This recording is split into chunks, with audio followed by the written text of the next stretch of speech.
2007 में 16 टीमें cricket world cup खेली थी और 2023 में केवल 10 टीमें क्रिकेट वर्ल्ड कप खेल रही है, 6 टीमें कम। और अगर हम इसे फीफा वर्ल्ड कप के साथ कंपेयर करें तो 2006 में 32 टीमें फीफा वर्ल्ड कप खेली थी और 2026 में 48 टीमें फीफा वर्ल्ड कप खेलेगी, 16 टीमें ज्यादा। जाहिर तौर पर ही फुटबॉल की ग्रोथ हुई, फिर क्रिकेट के साथ ऐसा क्यों हो रहा है? Why is cricket shrinking? और जब मैंने इसके बारे में पढ़ना शुरू किया तो मुझे मालूम पड़ा क्रिकेट के श्रिंकिंग का रीजन, इस डेथ का रीजन, इस खेल से सबसे ज्यादा प्यार करने वाला देश है India. Cricket is like a religion in India, isn't it? It certainly is. That's out. He has to call over the stone. A couple there. Look, turn the ball. Lords goes wild. Last ball of the innings. And he's six, isn't it? Yes, he's different. India win. First man on the planet to reach 200. Sachin Tendulkar. He lifted it up.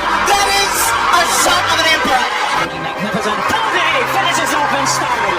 A magnificent strike into the crowd. India lift. इस खेल के 90% viewers Indians हैं और इन stats का फायदा एक apex cricket board उठाती है, बीसीसीआई। इस इमेंस व्यूवरशिप ने बीसीसीआई को एक $multi-billion ऑर्गेनाइजेशन बना दिया है। The humble truth here is the BCCI is the richest body today in the world of cricket across the globe. And I think it's purely because of the success of IPL. There are 74 games now in the IPL and each one is valued at over £10 million for one game. BCCI इन पैसों का इस्तेमाल world cricket में अपनी बात मनवाने के लिए कर रहा है। The BCCI has given a green signal to a proposal that will give 3 countries, that's India, Australia and England, more power and more money. But 30 years ago, this was not the case. 30 सालों पहले तक BCCI के पास अपने world cup winning team को बख्शीश देने तक के लिए पैसे नहीं थे। 30 सालों पहले तक Indian cricket team world cricket में one of the weakest team थी। 30 सालों पहले तक इंग्लैंड का स्केल पर राज था, लेकिन एक इवेंट ने क्रिकेट का भविष्य बदल दिया। क्रिकेट इंग्लैंड की सरजमी से हटकर इंडिया की सरजमी पर आ गई, लेकिन इंडिया ने इस खेल को आसमां की ऊंचाइयों तक ले जाने की बजाय इसे पैसे बनाने की मशीन की तरह इस्तेमाल किया।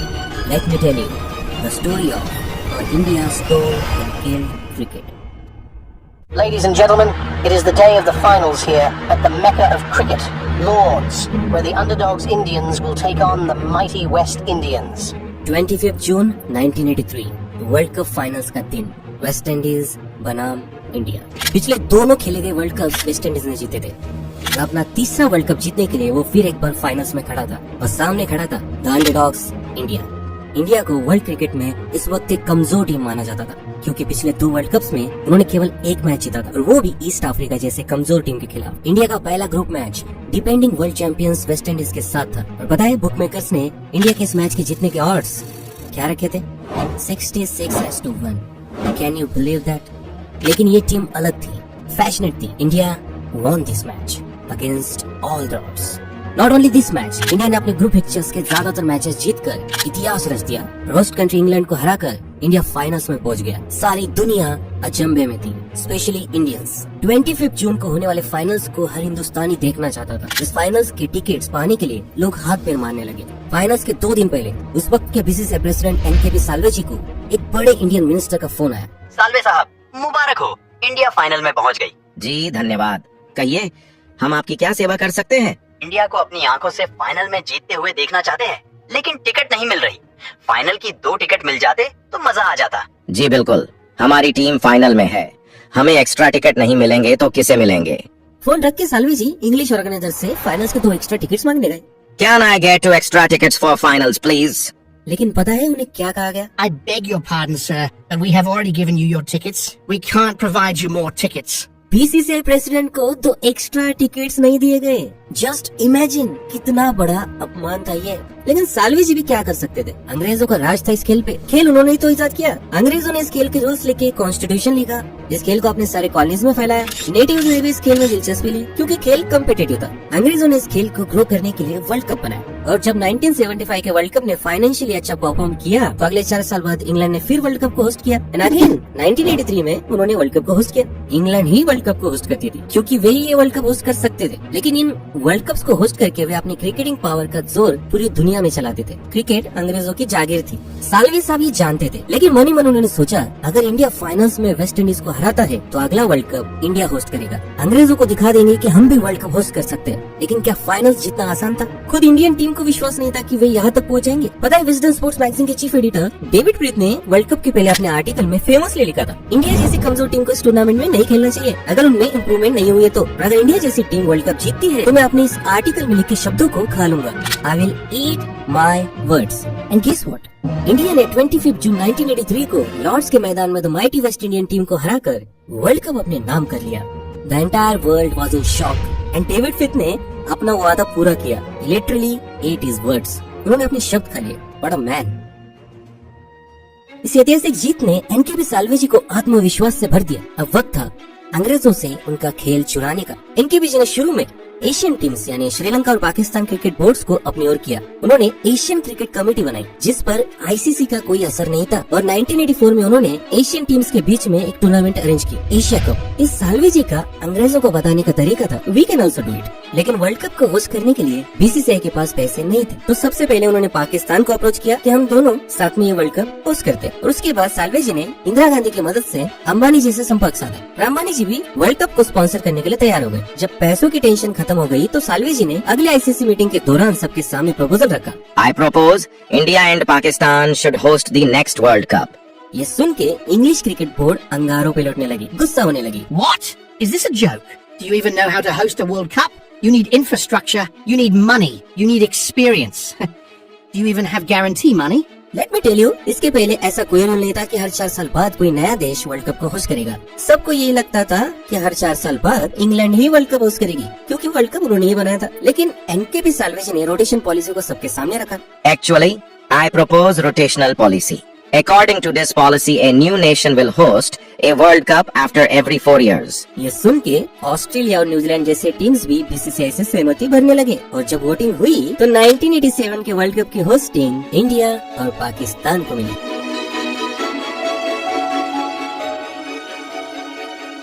दो टिकटें ना मिलने के कारण एनकेबी साल्वे जी ने 1983 में कसम खाई थी कि अगला वर्ल्ड कप इंडिया होस्ट करेगा और उन्होंने अपनी कसम पूरी भी कर ली, अपना बदला पूरा किया। 1987 का वर्ल्ड कप इंडिया और पाकिस्तान ने बड़े जोरों शोरों से होस्ट किया। It was a success. लेकिन पता है, बीसीसीआई ने कुछ भी पैसा नहीं बनाया। बीसीसीआई के पास 30 सालों पहले तक एक फूटी कौड़ी तक नहीं थी। Look at this salary sheet. 83 के वर्ल्ड कप के बाद भी इंडियन टीम मेंबर्स को 200 रुपए पर डे अलाउंस और 1500 रुपए मैच फीस मिलती थी। फिर बीसीसीआई के पास केवल 30 सालों के अंदर आज अरबों रुपए कहां से आ गए? टर्न्स आउट 1991 में उन्हें सोने के अंडे देने वाली मुर्गी मिल गई थी। Historic occasion in South African sport. South African cricket is returning to official international cricket after 21 years. Thanks to India. South African team 21 सालों के बाद क्रिकेट में लौटने वाली थी और वे अपना पहला 3 मैच वनडे सीरीज इंडिया के साथ खेलने वाले थे। इस सीरीज के पहले साउथ अफ्रीका के क्रिकेट एडमिनिस्ट्रेटर अली बकर ने बीसीसीआई एडमिनिस्ट्रेटर जगमोहन दालमिया को फोन लगाया और पूछा, Mr. Dalmia, who is going to broadcast these matches in India? Doordarshan, they broadcast our all matches. Nice. How much Doordarshan is paying you? You mean money? Yes. Mr. Bakar, it is not like that. Doordarshan doesn't pay us. Actually, we pay them for broadcasting our matches. Doordarshan does the production and we BCCI make money with ticket sales and ground ads. What? Mr. Dalmia, don't you know that you own the broadcast rights of your matches and not any television channel? What? Yes. Many people in South Africa are interested in these matches. You should talk to the broadcasters in South Africa and discuss the price for your broadcast rights. You will get quite a well deal. ये बात सुन के दालमिया जी की आंखें चमक उठी। BCCI ने उस series के broadcast rights south Africa state television channel को लगभग $2 लाख में बेचे। Just imagine, कुछ सालों पहले बीसीसीआई के पास अपने प्लेयर्स को मैच फीस देने तक के लिए पैसे नहीं थे। And now they had this golden goose, television rights. और जब उसी साल मनमोहन सिंह ने इंडिया का मार्केट खोल दिया, ग्लोबलाइजेशन, फॉरेन कंपनीज इंडिया में इन्वेस्ट करने लगी, इंडिया में पैसा आने लगा। एट द सेम टाइम ये फॉरेन कंपनीज इंडिया में अपने प्रोडक्ट्स मार्केट करना चाहती थी और क्रिकेट से ज्यादा इंडिया में और कुछ भी देखा नहीं जाता था।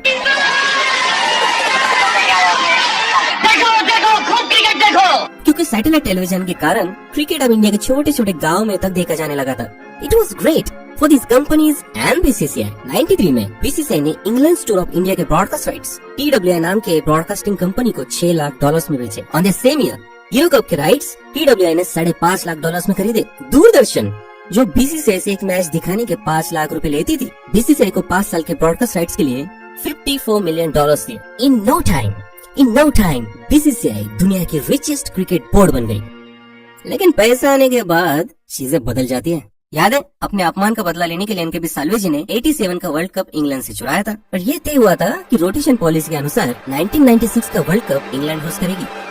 लेकिन 96 में मार्क मैस्करेनस नाम के एक ब्रॉडकास्टर ने बीसीसीआई को एक ऑफर रख दी, अगर इंडिया ये वर्ल्ड कप होस्ट करता है तो मैं आपको ब्रॉडकास्टिंग के $14 मिलियन दे सकता हूँ। BCCI like this offer. उन्होंने लिटरली एसोसिएट्स को इंग्लैंड से ज्यादा गारंटी मनी का ऑफर रख दिया और 1996 वर्ल्ड कप की होस्टिंग पाली।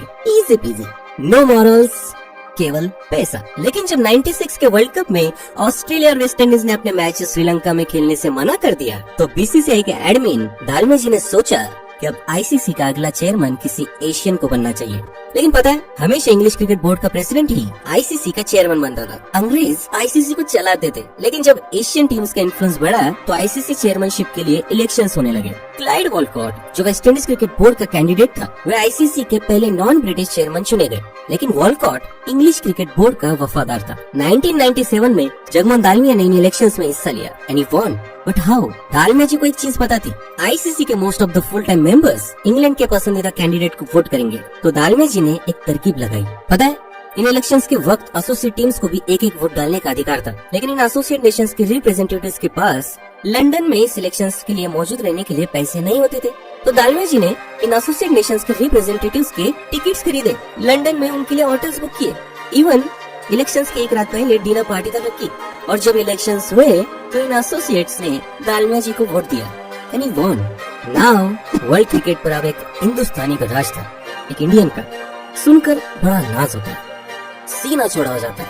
लेकिन पता है क्रिकेट अंग्रेजों के हाथों में ही ठीक थी। हम इंडियंस ने इस खेल को बर्बाद कर दिया। Welcome back, folks. This is the second test match between India and South Africa here at Port Elizabeth. Port Elizabeth test 2001 India versus South Africa. ये 3 मैच टेस्ट सीरीज का दूसरा टेस्ट मैच था। मैच ड्रॉ हुआ, लेकिन इस match के बाद match referee mic Dennis ने 6 इंडियन प्लेयर्स पर सस्पेंशन लगाया तो क्रिकेट की दुनिया में तहलका मच गया। खिलाड़ियों पर एक्सेसिव अपीलिंग करने के लिए टेस्ट बैन लगाया गया था, including Captain Saurav Ganguly. Dinesh fined and suspended 6 Indian players for their actions during the match. Captain Saurav Ganguly didn't escape punishment. लेकिन सबसे शॉकिंग था star Indian batsman Sachin Tendulkar पर लगाया गया आरोप, ball tampering. This is the vision that has ignited cricket's latest controversy. Sachin Tendulkar is shown running his fingers along the seam of the ball on day 3 of the second test against South Africa. It was enough to convince match referee Mike Dennis that Tendulkar was guilty of ball tampering. The result, a suspended 1 test ban and the loss of 75% of his match fee. BCCI और Indian fans भड़क उठे। Mic Dennis कैसे सचिन पर इतना गंभीर आरोप लगा सकते हैं? सचिन तो केवल बॉल को साफ कर रहे थे। मोस्ट ऑफ द वर्ल्ड शांत था। Meanwhile, some commentators moved quickly to defend Tendulkar. Not Sachin Tendulkar. Never, ever, ever. लेकिन कुछ लोगों ने गलत को गलत कहा। Just looking at the Tendulkar footage though, I cannot believe, I saw Ravi Shastri standing up there, I heard boycott. I cannot believe that anyone who sees that footage could possibly defend him. Normally when you clean the seam you look at it, you're going to see where the dirt is. I mean, he's running his nail. He was the only one to swing it. Jock Callis does swing the ball a bit. He didn't swing it at all, Tendulkar did. Guilty as can be of manipulating the ball in my view. And in Moore's mind, a suspended sentence isn't enough. It's more a warning than a penalty.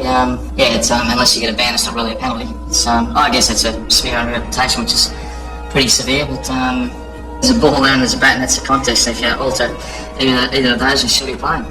लेकिन this was BCCI, rich BCCI. BCCI ने उल्टा ICC को कहा ये bans गलत है, आप mic Dennis को फाइनल टेस्ट का रेफरी ना बनाएं। आईसीसी ने बीसीसीआई की उस वक्त नहीं सुनी, लेकिन साउथ अफ्रीका क्रिकेट बोर्ड ने सुन ली।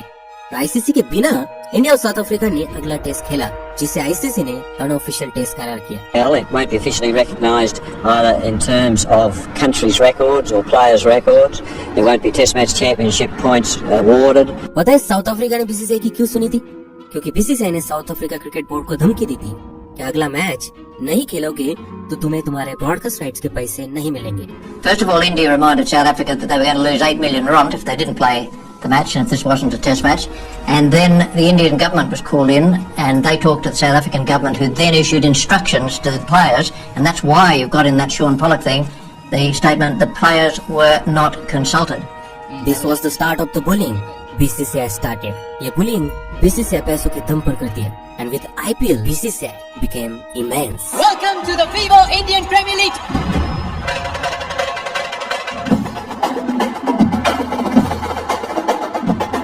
The humble truth here is the BCCI is the richest body today in the world of cricket across the globe.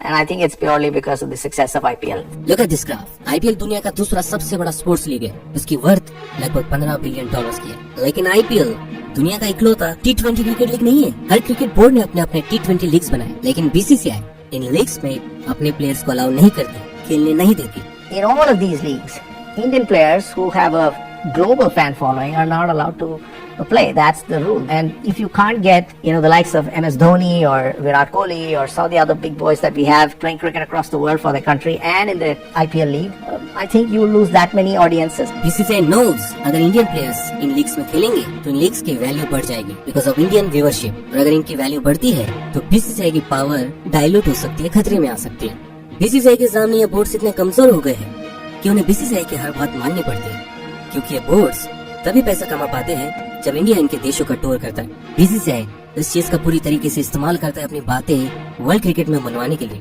2012 में इंग्लैंड के former chief justice Lord Woolf ने ICC को एक independent report submit की थी, जिसमें उन्होंने ICC के गवर्नेंस में चेंजेस सजेस्ट किए थे। लाइक उन्हें लगता था ICC मेंबर्स क्लब नहीं होना चाहिए, क्रिकेट पावर एक तरफ झुकता जा रहा है, स्पेशली इंडिया की ओर। एसोसिएट नेशंस को इनफ फंड्स नहीं मिल रहे, बिना फंड्स के क्रिकेट इन देशों में ग्रो नहीं करेगा। ICC में इंडिपेंडेंट गवर्नेंस की जरूरत है। I was asked by the International Cricket Council to have a look at their governance. Although I'm certainly not an expert cricketer, I do know about governance. As I've indicated, I don't think it should be a members club.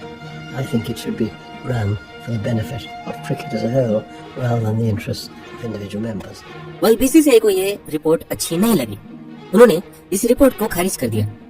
लेकिन ICC के कुछ admins ने इस report का समर्थन किया, like players representative team ले। BCCI ने अगले प्लेयर्स रिप्रेजेंटेटिव इलेक्शंस के पहले टीम ले की जगह अपना कैंडिडेट खड़ा किया, तो बाकी बोर्ड मेंबर्स को धमकी दी कि अगर हमारे कैंडिडेट को वोट नहीं किया तो इंडिया तुम्हारे देशों का टूर नहीं करेगा। We're aware of the fact that the captains have come under pressure not to go and fit in that. There was this pressure put on them that if they didn't vote for that particular candidate, that tours would be taken away or India would not tour those particular countries. So when they were told that, who are they being told that by? They've been told by their boards, by their individual boards, who obviously were feeling the pressure from BCCI. So BCCI का candidate जीत गया, of course. Not only this, ICC के farmer CEO Arun लोगाट ने BCCI से मतभेदों के कारण ICC को छोड़ दिया। और जब अरुण लोगाट को साउथ अफ्रीका क्रिकेट बोर्ड ने अपना एडमिन बनाया तो BCCI ने साउथ अफ्रीका क्रिकेट बोर्ड को सबक सिखाने के लिए In a development bordering on the absurd, the BCCI has reportedly threatened to pull out of the tour to South Africa later this year. अपना साउथ अफ्रीका टूर छोटा कर दिया। South Africa cricket board को millions of dollars का नुकसान हुआ। BCCI की दुनिया भर में आलोचना हुई, लेकिन क्या उन्हें फर्क पड़ा? नहीं। उल्टा उन्होंने 2014 में ऐसा कदम उठाया जिससे यह जरूर सुनिश्चित हो गया कि क्रिकेट अब BCCI की मुट्ठी से कहीं और नहीं जाएगा। The BCCI has given a green signal to a proposal that will give 3 countries, that's India, Australia and England, more power and more money. Meaning the BCCI and N. Srinivasan will take central leadership of all international cricketing affairs. The draft also proposes a new financial model with the big 3 set to have the lion's share. While the BCCI claims that this move is for the betterment of the game, it could just end up destroying world cricket as we know it. Former cricket controllers like England और Australia से cricket चुराने के लिए India ने पाकिस्तान और श्रीलंका का साथ लिया था, but that's not the case now. अब BCCI ने इंग्लैंड और ऑस्ट्रेलिया को अपने साथ ले लिया है एंड दे मेड बिग 3। पहले ICC जितना भी रेवेन्यू जनरेट करती थी वो इन फुल टाइम मेंबर्स में एक समान बांटा जाता था, लेकिन BCCI ने एक दिन कहा ICC का लगभग 75% रेवेन्यू हमारी व्यूअरशिप के कारण जनरेट होती है, तो रेवेन्यू का सबसे बड़ा शेयर हम लेंगे। और BCCI ने अपने साथ लिया था इंग्लैंड और ऑस्ट्रेलिया को। ये तीनों ICC का लगभग आधा रेवेन्यू रख लेते हैं। सबसे बड़ा शेयर लेता है BCCI। ICC में केवल 12 फुल टाइम मेंबर्स है और 100 से ज्यादा एसोसिएट मेंबर्स। एसोसिएट मेंबर्स को फंड्स के नाम पर चिल्लर दिया जाता है। देयर इज नो चांस बिना फंडिंग इन देशों में क्रिकेट ग्रो करेगा। लाइक चाइना जैसे ह्यूज देश में क्रिकेट ग्रोथ के लिए एनुअली $30,000 दिए गए थे। चाइना की आबादी लगभग 1.5 बिलियन है। How is that even possible कि बिना फंडिंग के चाइना में क्रिकेट ग्रो करेगा? It's not only about associate nations, even full time members cricket boards को और कमजोर किया जा रहा है। Latest ICC future tours programme देखा जाए तो इंडिया अगले 5 सालों में most of the matches top टीमों के साथ खेलने वाली है। जिम्बाब्वे और आइलैंड के साथ 3 और 2 मैचेस 5 सालों में इंडिया खेलेगी, जबकि जिम्बाब्वे और आइलैंड फुल टाइम मेंबर्स है। पर केवल टेस्ट मैचेस देखे जाए तो ये सबसे ज्यादा टेस्ट मैचेस इंग्लैंड और ऑस्ट्रेलिया के साथ खेलेगी। Occasionally, you might get 2 test matches or 3 test matches against a top team. So where that leave you as one of the teams below? It's ridiculous, you know. As far as the administrators of the game are concerned, don't care about West Indies cricket. West Indies cricket board का आज दिवाला निकल चुका है। 2 बार world champions team इस बार world cup तक qualify नहीं कर पाई just because of lack of funds. ये टीम्स क्रिकेट बोर्ड्स बिना फंड्स के कैसे ग्रो करेंगे? आईसीसी को बीसीसीआई रन करता है, लेकिन इस खेल को ग्रो करने के बजाय वो इस खेल को और छोटा करती जा रही है। लुक एट दिस, 2007 के वर्ल्ड कप में 16 टीमें वर्ल्ड कप खेली थी और 2030 के वर्ल्ड कप में केवल 10 टीमें वर्ल्ड कप खेल रही है। पता है क्यों? 2007 के वर्ल्ड कप में इंडियन क्रिकेट टीम अपने बुरे प्रदर्शन के कारण लीग स्टेज से बाहर हो गई थी। इंडिया केवल 3 मैचेस खेल पाई थी। इससे ब्रॉडकास्टर्स का बड़ा नुकसान हुआ। अगर इंडिया ज्यादा मैचेस खेलता तो ब्रॉडकास्टर्स का फायदा होता। इसीलिए बीसीसीआई ने टीम्स कम कर दिए और फॉर्मेट को इस तरह बना दिया कि इंडिया एटलीस्ट वर्ल्ड कप के 9 मैचेस खेलेगा। BCCI doesn't care about winning world cup. BCCI को केवल पैसा बनाना है। आई फील ये स्पोर्ट भी फुटबॉल की तरह पूरी दुनिया में फैले। वर्ल्ड कप में केवल 10 टीमें ना खेले, इट्स बोरिंग। और मुझे लगता है cricket has power to spread peace and happiness. And in a country where so many have been traumatized by years of conflict, cricket is providing therapeutic qualities that are helping relieve stress. If Afghans didn't have cricket, they would take drugs or take part in war or other miserable things. Psychologically, cricket takes their mind away from bad things. People won't participate in elections, but they will in cricket. Cricket is so much meaning for sport, for other people, for us, for Afghanistan people. It is happiness. But this is killing cricket. यकीन नहीं होता तो ये खबर पढ़ लो। 2024 के IPL से पूरी दुनिया में 2.5 महीने कोई इंटरनेशनल मैचेस नहीं खेले जाएंगे। उन 2.5 महीनों में केवल आईपीएल खेला जाएगा। Isn't this the murder of the sport we love so much? जिस खेल से हम इंडियंस इतनी मोहब्बत करते हैं, वो इस खेल के डेथ का रीजन बनते जा रहे हैं। Then a thought came into my mind. चाहे वो इनके भी साल्वे जी हो, दालमिया जी हो, सिंधिया जी हो, श्रीनिवासन या फिर शरद पवार जी या फिर अमित शाह जी क्यों ना हो, इंडियन क्रिकेट को मोस्टली पॉलिटिशियंस और बिजनेसमैन ने रन किया है। आज की बात करें तो most of the state cricket boards के प्रेसिडेंट्स पॉलिटिशियंस हैं। अरुण जेटली जो खुद एक पॉलिटिशियन थे, आज उनकी जगह उनका लड़का दिल्ली क्रिकेट एसोसिएशन का प्रेसिडेंट है। राजस्थान के सीएम अशोक गहलोत का बेटा वैभव गहलोत राजस्थान क्रिकेट एसोसिएशन का प्रेसिडेंट है। शरद पवार का grand nephew Maharashtra cricket board का प्रेसिडेंट है। Anurag Thakur BJP politician Himachal Pradesh cricket association के प्रेसिडेंट रह चुके हैं। वहाँ से वे बीसीसीआई के प्रेसिडेंट बने। आज उनका भाई एचपीसीए का प्रेसिडेंट है। अशोक सिगामणि तमिलनाडु क्रिकेट एसोसिएशन का प्रेसिडेंट है और मिनिस्टर का लड़का है। Madhya Pradesh cricket association Jyotiraditya Scindia is the president. इसके पहले उनके पिता माधव राव जी बीसीसीआई के प्रेसिडेंट थे। नेपोटिज्म भी यहाँ बहुत चलता है। Former BCCI treasurer Chirayu Amin का बेटा प्रणव अमीन बड़ौदा सीए का प्रेसिडेंट है। सौरव गांगुली का भाई क्रिकेट एसोसिएशन बंगाल का प्रेसिडेंट है। और सबसे मजा वाला एग्जांपल यह है कि गुजरात क्रिकेट एसोसिएशन के प्रेसिडेंट नरेंद्र मोदी थे। 2014 में पीएम बनने के बाद वे पद उन्होंने अमित शाह को दे दिया। राजा अमित शाह का बेटा जय शाह बीसीसीआई का सेक्रेटरी है। और ये तो सिर्फ मैं कुछ क्रिकेट एसोसिएशन और केवल प्रेसिडेंट पद की बात कर रहा हूँ, ऐसे एग्जाम्पल्स बहुत है। द थिंग इज, इस खेल को पॉलिटिशियंस और बिजनेसमैन ने नहीं बल्कि क्रिकेटर्स ने रन करना चाहिए। That's it. मैं क्रिकेट का बहुत बड़ा फैन हूँ, लाइक एनी अदर इंडियन, लेकिन मुझे ये चीज गवारा नहीं कि इस खेल की ग्रोथ को एक प्राइवेट ऑर्गेनाइजेशन कंट्रोल कर रही है। It's so sad. मैं चाहता हूँ ये खेल सारी दुनिया में फैले, क्योंकि ये खेल बेहद अच्छी चीजें भी कर सकता है। अफगानिस्तान क्रिकेट टीम उसका बेहद बड़ा उदाहरण है। ये प्लेयर्स रेफ्यूजी कैंप में रहते थे और आज वर्ल्ड कप खेल रहे हैं। तो पता है, अफगानिस्तान क्रिकेट को इनिशियली बीसीसीआई ने मदद की थी। बीसीसीआई में कुछ अच्छे लोग भी होंगे जिन्हें इस खेल से मोहब्बत होगी, इस खेल की ग्रोथ में दिलचस्पी होगी, लेकिन फिलहाल तो ऐसा नजर आने पड़ रहा है कि बीसीसीआई में ज्यादातर ऐसे लोग हैं जिन्हें इस खेल की उन्नति और ग्रोथ में कोई दिलचस्पी नहीं। वे केवल पैसा बनाना चाहते हैं, अपनी पावर और इन्फ्लुएंस कायम रखना चाहते हैं, चाहे उसके लिए इस शत को पुराने खेल का कत्ल ही क्यों ना करना पड़े।